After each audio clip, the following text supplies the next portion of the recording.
오늘 국회 법제사법위원회에서는 양곡관리법 처리를 놓고 본회의에 직상정해야 한다는 야당과 논의 뒤에 상정해야 한다는 여당이 충돌했었죠.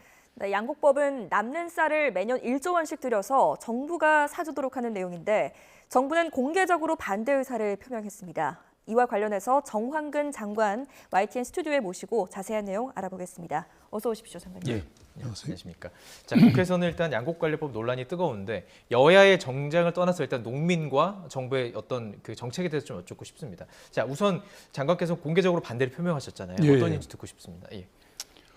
그러니까 농림부 장관이 반대할 때는 이제 충분한 이유가 있다고 봐야 되는 거 아니겠어요? 예. 기본적으로 우리 농업인들의 어떤 그 소득 향상이라든가 농촌의 어떤 그 삶의 질 향상, 이게 저의 첫 번째 임무인데 예.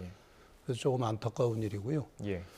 그러니까 지금도 쌀이 매년 20만 톤 이상 정상적으로 재배를 하면 네. 남아돌아요. 풍작이 들면 것만 20만 톤. 예. 풍작이 들면 더 많이 남고. 네.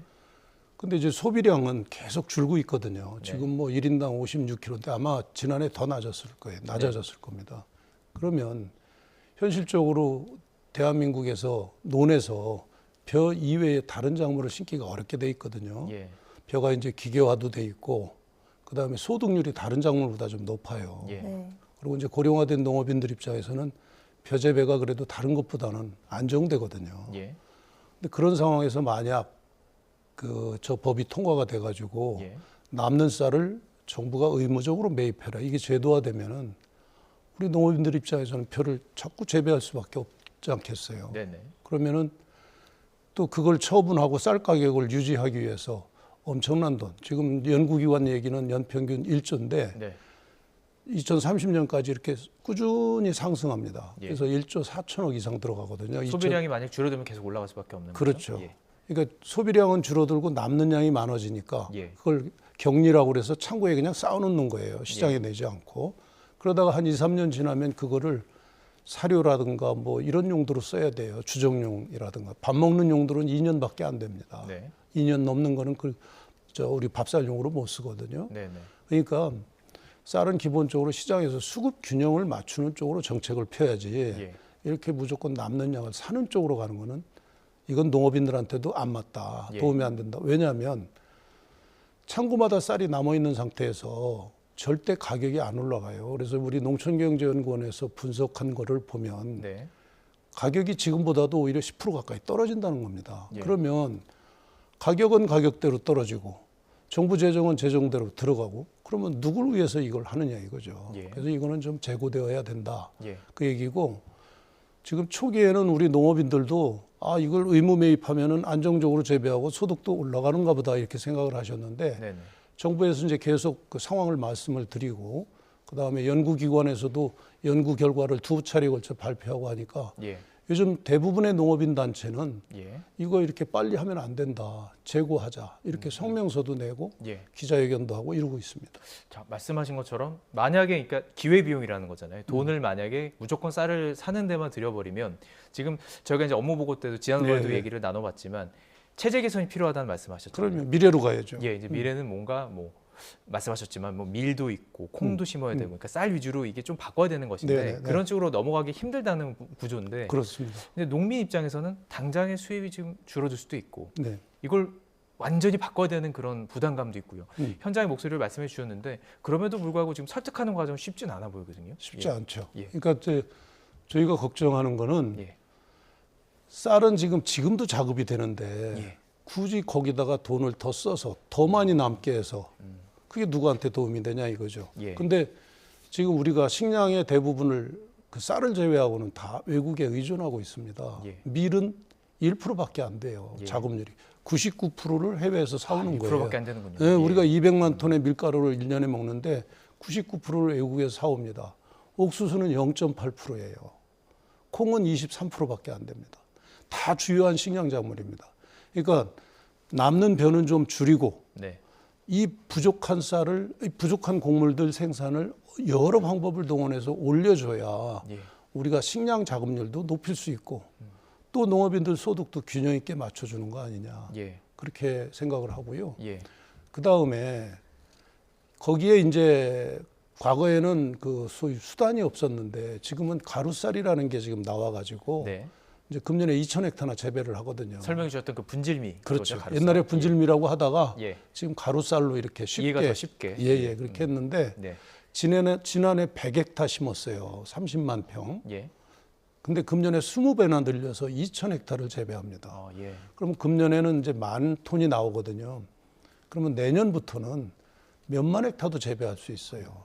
그러니까 우리 논에서 우리 농업인들이 제일 원하는 거는 벼를 재배하겠다는 거 아니에요? 네. 그러니까 이 가루쌀은 벼입니다. 겉으로는 속은 밀하고 비슷하지만 이거는 많이 어렵지 않나요? 전환하는 거는요? 전혀 어렵지 아, 않아요. 그래요? 똑같아요. 재배 기술은 똑같은 예, 거고. 예. 그러니까 농업인들께서는 자연스럽게 벼를 재배하시고 다만 용도를 밥쌀은 줄이고 밀가루를 대체하는 가루쌀을 자연스럽게 늘리면 예. 시중에서 밥쌀용 가격은 수급 균형에 따라서 당연히 오를 거고 그러면 농업인들 좋죠. 예. 국가도 어차피 외국에서 사는 밀가루를 대체할 수 있으니까 그러면 식량 안보 차원에서도 좋고 근데 더구나 이 가루쌀이 좋은 거는 보통 우리가 밥 먹는 밥쌀용은 네네.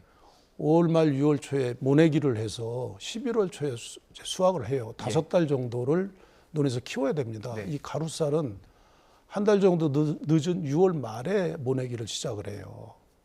그러면서 실제 논에서는 3달 반이면 충분히 자랍니다. 시간이 더 예, 축소되는군요. 그러니까 참 좋은 거죠. 네. 그러니까 자연스럽게 밀하고 가루쌀하고 이렇게 하면 이모작이 가능합니다. 예. 그러니까 우리나라처럼 땅이 1인당 90평밖에 안 돼요. 대한민국 농지가 그렇게 좁아요. 예. 산이 많잖아요. 예. 그렇기 때문에 여기는 우리가 자급률을 높이는 유일한 방법은 예. 2번 재배하는 방법이에요. 근데 과거에는 하고 싶어도 안 됐는데 네네. 이 가루쌀은 가능하기 때문에 예. 예. 이쪽으로 우리가 국가적으로 역량을 집중하자. 예. 그래서 이번에 1월 4일 날 저희가 대통령 또 우리 국민 여러분께 우리 농림식품부에 업무보고를 했잖아요. 네. 그때 아주 메인 그 프로젝트가 그동안 해병 이후 줄곧 가루쌀로. 이렇게 네. 줄기만 하던 식량 자급률 44%까지 떨어져 있는데 네네. 사람이 먹는 거 예. 이거를 처음으로 유턴시키겠다. 그래서 임기 중에 예. 55%까지 올리겠다. 이렇게 보고를 드렸죠. 어려운 숙제인 것 같습니다. 그리고 그렇지만 꼭 가야 되는 지금, 거고. 예, 쌀을 말씀해 주셨는데 그렇다면 밀과 콩 이 부분도 상당히 지금 말 그대로 전환도 어렵고 밀과 콩의 수입은 늘어나고 그래서- 수요도 늘어. 이건 어떻게 해야 되나요? 그래서 예. 그냥 예를 들어 논에서 밀하고 콩을 심으세요 하면 네. 농업인들이 잘 안 심습니다. 지금 예. 우리가 수십 년 동안 해왔잖아요. 그래서 이 가루쌀하고 연계해서 겨울철에 밀은 겨울철에 심는 거예요. 아, 겨울철엔 예. 밀을 심고 여름철에 가루쌀을 번갈아 심으면 가면서 할 수 있게. 충분히 되잖아요. 예, 예. 거기다 가루쌀 대신에 콩을 심을 수 있는 데도 있어요. 지역별로. 네. 그 논이 좀 습하지 않은 논은 얼마든지 밥작물도 심을 수 있거든요. 예. 다만 경제성이 문제였는데 그래서 이번에 우리가 전략작물 직불제를 도입을 했어요. 예. 그래서 그렇게 이모작을 하면 지금 드리는 직불제 이외에 추가로 헥타당 250만 원을 일단 지급하는 지원되고. 걸로 오, 그렇게 예. 해서 이분 저 농업인들께서 굉장히 좋아하십니다. 그래서 예. 예, 예. 네, 알겠습니다. 자, 쌀과 관련한 문제를 짚어봤는데요. 이제 다른 주제로 한번 넘어가 보겠습니다. 네네. 이제 설 연휴가 코앞으로 다가왔는데 서민 입장에서는 이제 장 보러 가기가 무서울 네. 정도로 요즘 고물가가 치솟고 있습니다. 자, 올해 설 연휴도 예년에 비해서 이르기 때문에 더 걱정스럽거든요. 지금 성수품 상황 어떻습니까? 네. 그 결론적으로 말씀드리면 전혀 걱정 안 하셔도 된다. 네. 그러니까 지난해 추석 때 사실은 우리가 9월 10일인가 추석이었잖아요. 네. 아주 이례적으로 빨랐거든요. 그러니까 이제 농산물이 채 익기 전에 추석이 왔기 때문에 그 추석 성수품을 마련하는데 정부도 비상이었고 우리 농협도 애를 많이 썼고 관련 업계도 애들을 많이 써주셨죠. 예. 근데 이번에는 그 10개 성수품을 저희가 농림축산물을 정해놨습니다. 네. 그래서 평소 대비 50% 이상 많이 공급을 하는데 예. 뭐 전혀 걱정 안 하셔도 되고 예. 오히려 제가 사실 아까 여기 오기 전에 안성의 산지 유통센터하고 안성의 농협에서 운영하는 대형 마트도 가보고 했는데 예. 소비자도 만나 뵙고 근데 뭐 가격도 오히려 지난해보다 많이 떨어졌다고 그러고 그래요? 걱정 예. 안 하셔도 되고 저희가 일일 점검하고 있습니다. 네. 날씨가 좀 안 좋았잖아요. 추위도 빨리 오고 그럼에도 불구하고 그런 예, 수급은 괜찮습니다. 문제가 없도록. 오히려 예. 가격이 너무 많이 떨어진 것도 많아요. 아, 배추, 뭐 배 이런 거는 전년보다 뭐 20, 30%, 30% 이상 떨어지고 그래서 또 생산하시는 농업인들 입장에서는 어려움이 있고요. 그것도 관리를 해야 되는 거죠. 예, 양쪽을 저희는 이제 농업인 플러스 네. 소비자를 이제 이렇게 보호를 해드려야 되는데 그래서 어쨌든 첫 번째는 정부나 농협이 가지고 있는 농산물을 최대한 비축했던 농산물을 이제 일거에 푸는 게 하나 있고 공급하는 게 하나 있고 소비자 입장에서 그 할인 쿠폰을 대대적으로 지금 지원하고 있어요. 그래서 보통 한 20% 정도 전통시장 같은 경우는 품목별로 30%까지도 할인을 하고 있고 네. 또 마트에서도 자체적으로 10 내지 20% 그래서 30~40% 지금 품목별로 돌아가면서 할인하고 있습니다. 예. 뭐 크게 걱정 안 하셔도 됩니다. 예. 올해는 경제 전망이 사실 좀 안 좋습니다. 네. 특히 이제 고물가 상황이 빨리 잡히는 어렵습니다. 것 같지는 않아요. 그렇기 때문에 아무래도 이 현장에서 이건 사실 저희가 먹고 마시는 거기 때문에 가장 민감한 부분인데 이 물가를 좀 안정시킬 수 있는 대책 같은 것도 궁금해요. 네, 그 농축산물 물가는 예. 지금 오히려 조금씩 떨어지고 있습니다. 네. 네. 지난해 추석 때 정점을 찍었고요. 추석 전에 예. 추석 직후부터 떨어지기 시작해서 예. 지금은 뭐 계속 마이너스대로 가고 있습니다. 전년 동기로 이렇게 해서 네. 안정적으로 보시면 되고 다만 기본 물가 자체가 생산비라든가 이 자재값이 많이 올라 있는 상태이기 때문에 예.